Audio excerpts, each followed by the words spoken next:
Coming up this week. When you look at the numbers, it's actually very interesting. If you take a car that costs $30,000 and you take the battery out, you're now buying that vehicle for about $18,000. So that's a huge difference up front. You go there, and in addition to that, you put the $7,500 credit you can often get. You now have a $10,500 vehicle that you're buying brand new. Well, hello, friends, and welcome to episode 203 of the EV Resource Podcast. I'm Zach Hurst, and each week I bring you the latest EV news, information, and interviews with industry experts. This episode, I am joined by John De Souza, co-founder and president of Ample. We're going to get into something that I actually haven't talked about on the podcast outside of reporting maybe on some of the news for this specific application of a technology. We're trying to talk about battery swapping and the application of that where it makes sense. And I'm sure, John, we'll get to where it doesn't make sense as well as we're kind of exploring this topic and technology. Before we start really diving in, I'd love for you to share your background, your origin story, and give us an idea of who we're talking with. Well, Zach, very nice to be here with you. And 203, it's very impressive to see the number of podcasts you've done. So congratulations on that. Well, in terms of the origin story, my co-founder Khalid Hassoun and I, we had done a previous company together that got acquired. And we both, I'd say initially, the desire was to work together again. We love startups, love working to each other. And I find that when you find somebody that you enjoy working with, that's amazing. We've worked together for nearly 18 years and still excited to come in and work together. So we looked at a lot of different opportunities, and this one sort of jumped out at us for a couple of different reasons. One, the full transition to electric was obvious. People could see that was going to happen. We were right at a nascent stage over there. And we kept on saying, what would it take to go through and get there? We both tried to buy electric cars and very quickly ran into the challenges of it. Just in order to go through and upgrade the power in the house, to go through and put in a charger, this was going to cost me a few $1,000s. And I said, wait, wow, that's really expensive to go through and get it to charge my house. And I started understanding the issues of, okay, what happens if I drive? Where am I going to charge? What's going to happen? And I realized at that point that people aren't scared of range anxiety. People are scared of charging anxiety. Because if I gave you a gas car with 200 miles, you'd have no anxiety. Right. So we realized very quickly. So we said, okay, let's go after the problem. So we said, if charging is the issue, what are we going to do? And it's hard to find a technology transition in which people move from one technology to another one that gave you a significantly worse experience. Right. And we knew subsidies. Subsidies are good for temporary pain. Subsidies are not good for long-term pain. Right. So we went through and we spoke to a lot of people in the industry, and they all told us the same thing. And this was about 9 years ago. And they said that in 2 or 3 years, you'll have these super fast chargers, 350 kilowatts everywhere, every corner. Every time you park, you just plug it in, get a charge. It's going to be a non-issue. So we looked at it, and it didn't take us long to realize that was not going to happen. Chargers were too expensive. The grid couldn't support it. There was too much energy loss. And so we went back and said, let's go back to fundamentals. And we realized what worked really well for gas was the ability to stop and move gas physically into your car and drive away. And that was Inception said, well, let's do that with batteries. Let's stop and see if can you swap the batteries very quickly, similar like you do with gas, and drive away. And that was Inception behind thinking about it. There is certainly a lot of arguments for making the refueling process, regardless of fuel type, as simple and easy for the end user as possible. I'm curious about a lot of the nuanced details about battery swapping, which I'm not going to throw it all at you all at once, of course. Let's just cover a couple of main bullet points about the company. Where are you in the process and the application of this technology, whether that be more for, let's say, passenger vehicles or commercial vehicles? So we started 9 years ago, and there were a lot of key technical challenges we had to solve right at the inception of this. We realized that there were multiple attempts to do battery swapping. And it's interesting, you can actually find battery swapping from the 1940s. Which is really fascinating. If you go onto YouTube and you search for Spanish taxi battery swapping fleet, there's a great one from 1943 where you have hundreds of vehicles that were all very similar challenge. These are all 100% electric vehicles. The challenge they had was charging time. In the end, they opted to swap them rather than go through and wait for it to charge. So people knew that. The issue for it back then is gas came out and gas worked really well and Sure. put in all of that. So right now we're supposed to go back, but we haven't come up with a much better solution. and so we came up with three things that we had to solve to get this to work. The first was you need a way to work with car companies without asking them to redesign the cars. As soon as you go and you say, look, my first request is, look, can you redesign your car? They show you the exit and you're done. Right. Yes. So that's the first. You need to do it. The second is it doesn't work if you have to store a different battery for every car. Imagine in your house if every device had a different battery. It'd be a disaster. And so we just said you need a way to be able to use the same battery across cars, and that's the beauty of gas. No matter what comes, you can use it. And the third is you have to be able to deploy infrastructure very quickly. So we took those as the tenets of what we had to do, and we spent the next few years literally doing fundamental research and R&D to go through and say, how do we go through and solve those problems? So we solved those problems, and then we need to go through and prove that this worked. We did a pilot with Uber, and we realized that ride sharing was one of the most demanding use cases. They drive a tremendous number of miles, and every minute that they're not costs them money. And so we worked with them, and we did a deployment in the Bay Area for a couple of years, got to prove that it's as convenient to use as gases, and in the end, you can actually make more money because the costs are lower. So that was a great use case. And after that, we started going through and working and getting the OEMs on board. Got OEMs such as Daimler Trucks and Stellantis to be partners, and then went through and deployed. So at this stage, we have deployments. We've done deployments in the US, deployed in Madrid and in Kyoto, Japan, and right at the stage of sort of scaling those deployments. I did read, actually, I think it was an announcement just last month in August about the pilot or partnership, I guess, with Mitsubishi and the truck in Kyoto, Japan. I want to step back, though, and go back to Uber, because that is, to your point, one of the highest demand need for just a quick turnaround.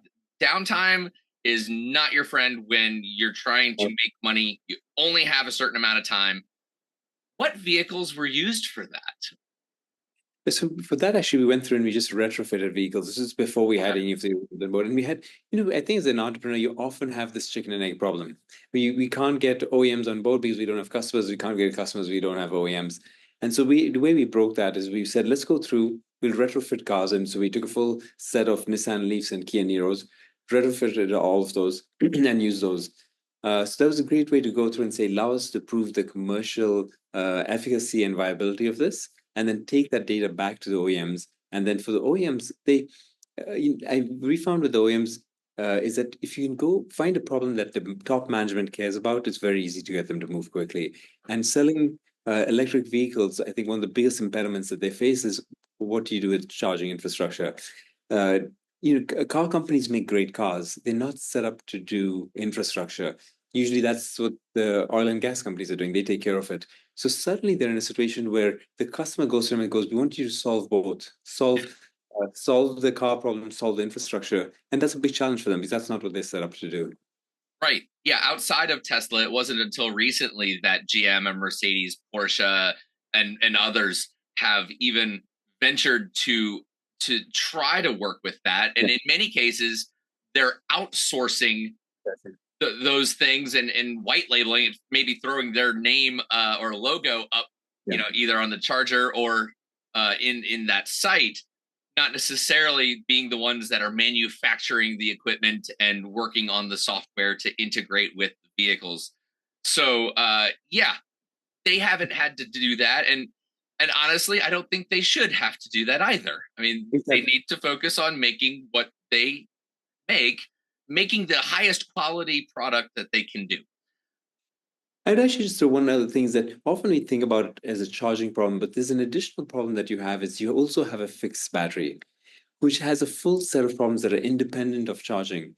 So you take a car, they spend a tremendous amount of time building a car that is durable, lasts a long time, performs really well. And then you have a battery that degrades very quickly. So even though part of the benefit of an electric vehicle is that it has low maintenance, it can last longer. The battery doesn't, so you end up scrapping it much quicker. Second thing is, it's the experience isn't great. You don't want to get an asset that has a shorter range periodically until it doesn't work anymore. So I think those are the two. And then the reason a lot of people are going to electric is because of the carbon footprint. But an electric car often has a higher carbon footprint than a gas car, and you only get the benefit by driving it on renewable energy for many years. But if you switch to an electric, which could have twice the carbon footprint, you drive it for half the time because the battery goes bad. And if you fast charge it, you're often not using renewable energy. It's actually questionable what the benefit is of that. So what we do by switching to a battery that is swappable, one is you make the car independent of battery. You can use the car for 20 years if you want. It doesn't go bad.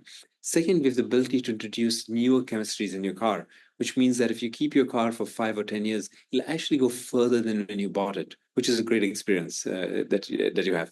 And then third is you can get a lower carbon footprint. Is one is you don't need to buy the biggest battery possible. You put in as much battery as you need every time you swap it.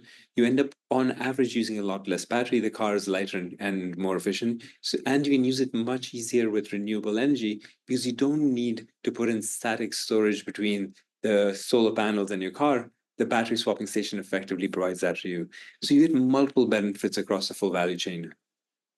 Sure. Yeah, I do not remember the exact statistic, but when brand new, EVs absolutely are have a larger carbon footprint. I forget the number of years, and it's certainly improving.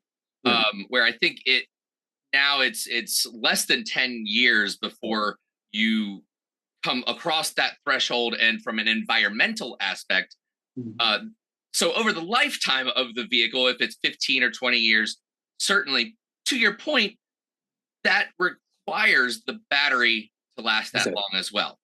yeah. And while battery technology is improving, we shouldn't position ourselves as a society or a world from a technological standpoint to have only one solution, because there might be other things. Innovation and progress is made through diversity of technologies.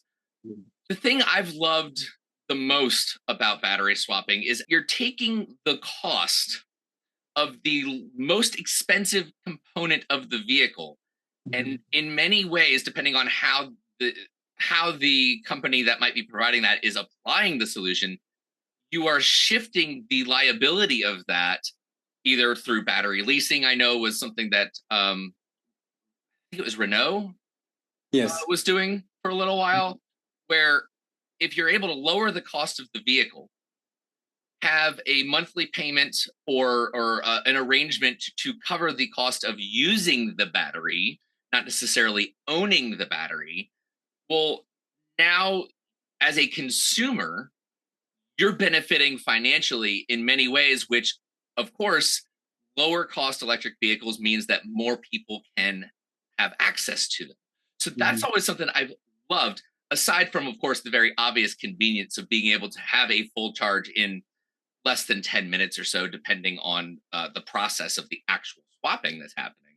So it ends up really making it affordable upfront for people to go through and use it, and it completely changes the dynamics. Why would you want to spend 30,000 upfront for a vehicle when you do it much cheaper? And electric vehicles do last a lot longer. There's no reason you can't keep this vehicle for 15, 20 years, and they should perform really well. Yes. Yeah. So I want to shift from concept to diving into some of the actual details of how this works, because there's a lot of people that are in the audience that might be newer to EVs in general, but even those that are a little bit more experienced and knowledgeable about the technological side of things might not be very familiar with battery swapping.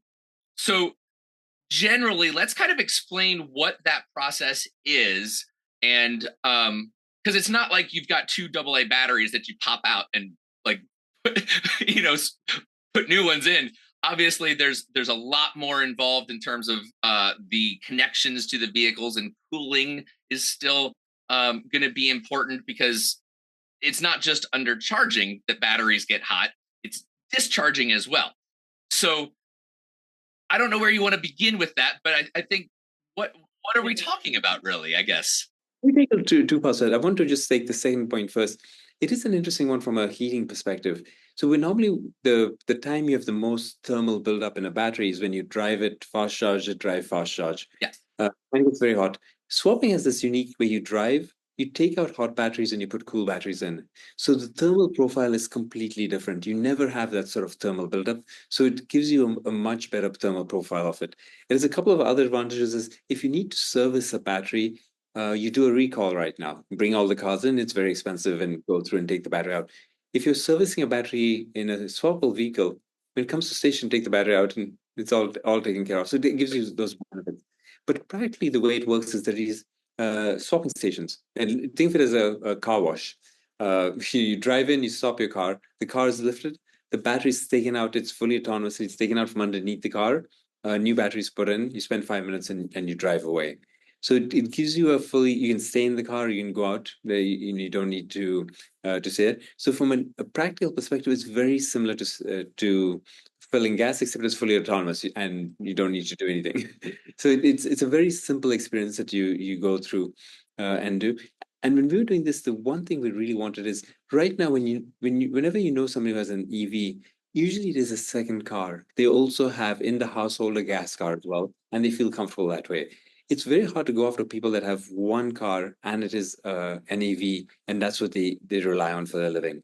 It's really hard to do that. And our goal is to make it super simple for that sort of person to switch over and say, I want to get an EV and I know it's going to work for me whenever I need it.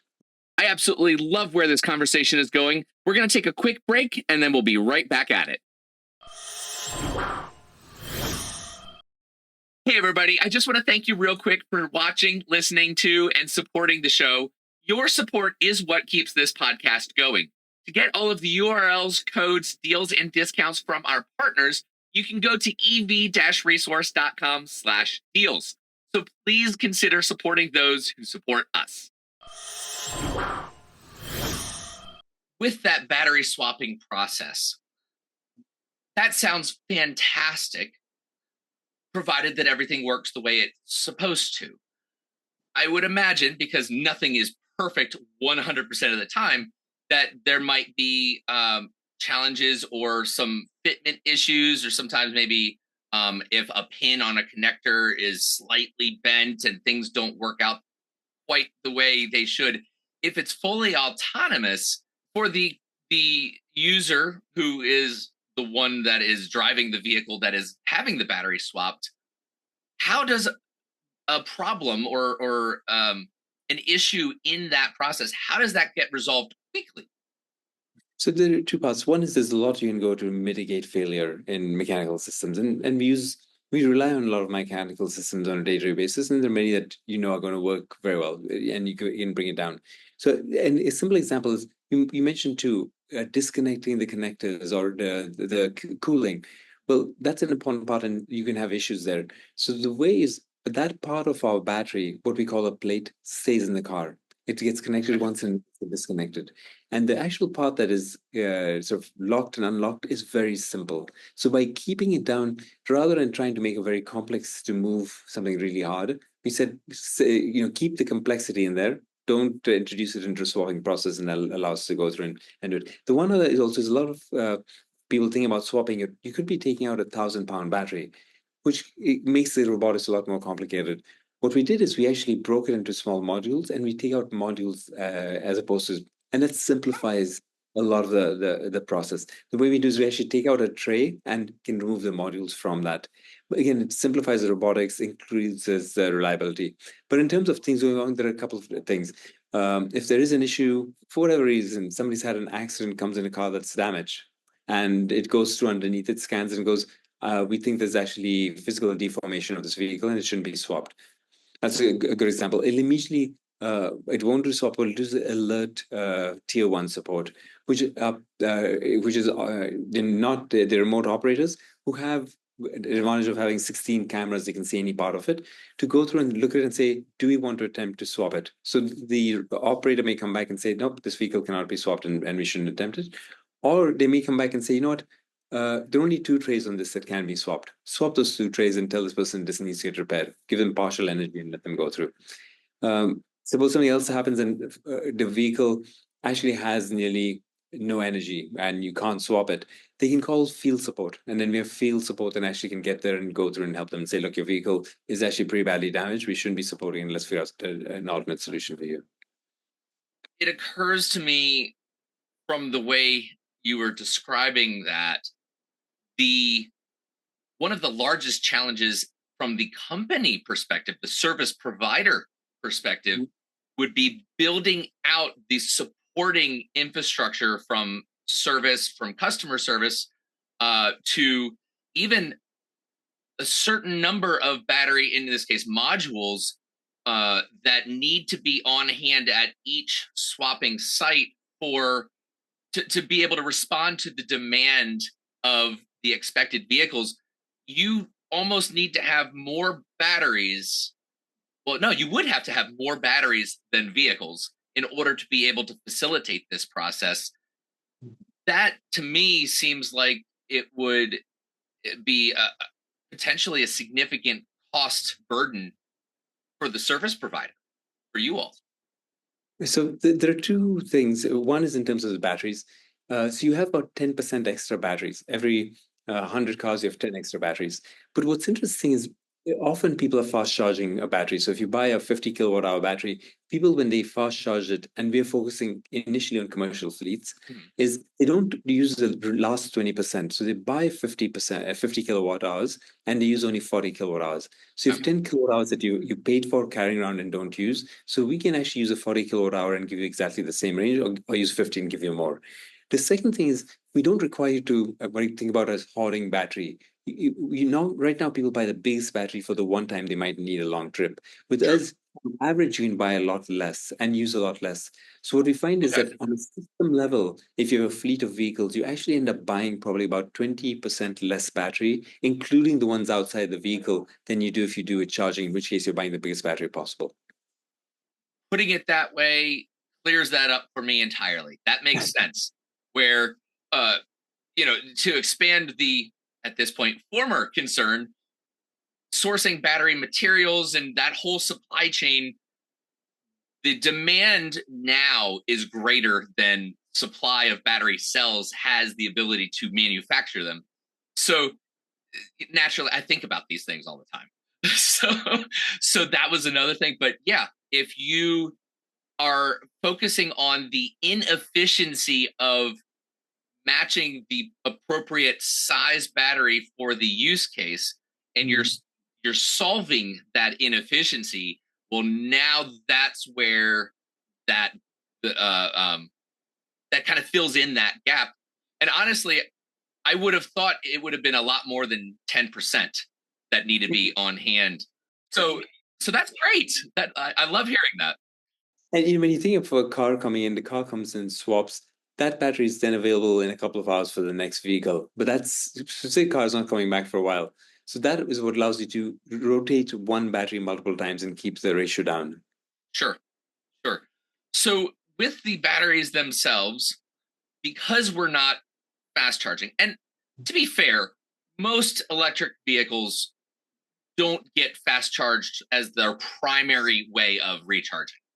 The data, obviously, for Uber drivers and people that are in the service industry, or even fleets in many ways where they need to have turnaround to get the vehicle back out on the road, you're limited. Obviously, fast charging has to be that choice. Most consumers are going to charge overnight at home. With battery swapping, that, and I'm going to play devil's advocate here a little bit, it seems like the specific need is when you want to replace the use case of somebody fast charging. So instead of fast charging, swap the battery. But if most EVs are charged slowly, is there that significant of a need for swapping them? So if you look, so there are 2 parts to it. One is if you look at any city, San Francisco, 70% of people park on the street or in a garage window. Sure. So if you're in the use case where you have the luxury of having a suburban home, you have garages and you have chargers, That's great. That's not the majority of users. If you go to London, Tokyo, Paris, that's not it. People are parking on the street and they do not have access to chargers. And in fact, in New York City right now, if you want to park in a garage with a charger, they charge you $150 more per month.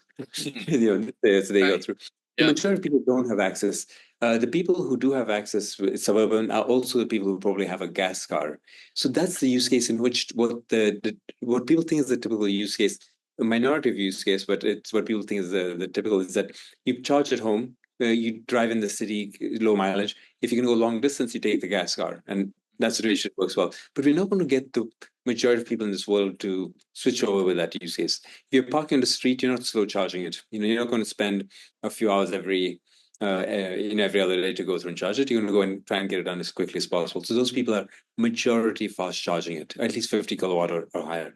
And then when you go to commercial use cases, for them, it just the trend in commercial utilization is to get the maximum utilization of your assets. And so what they want to do is make this asset work. And by using slow charging, you're limiting it drastically. So on both sides, people who live in cities need access to swapping in order that they don't wait, or commercial fleets need it so they can get the utilization out of the asset they paid a lot of money for. Mm-hmm. Now, naturally, we are pitting swapping against other forms of refueling.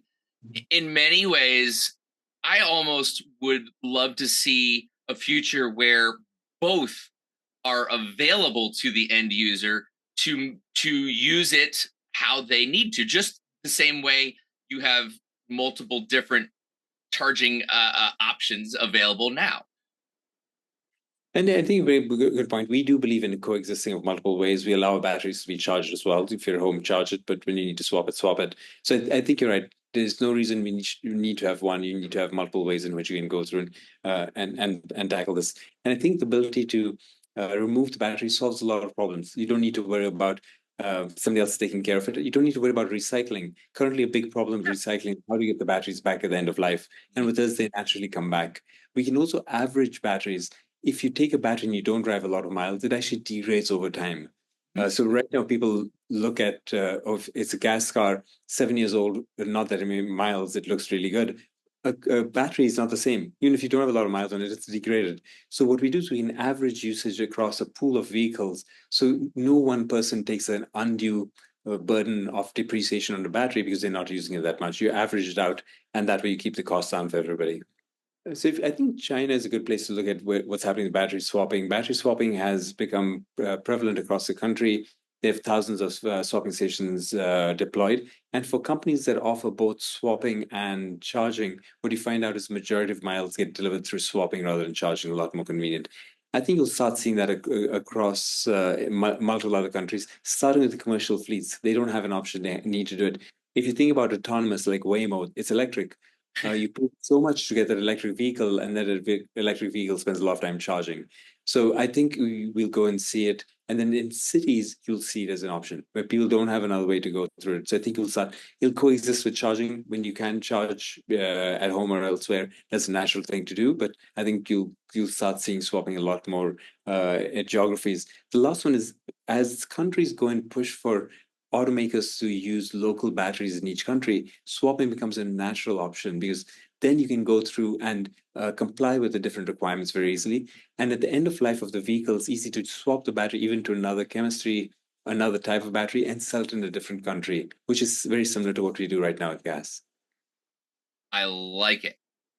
There's clearly a lot that is beneficial that didn't even occur to me, which that's one of the reasons I absolutely love having conversations like this, because it certainly expands my awareness and opens my mind to new things.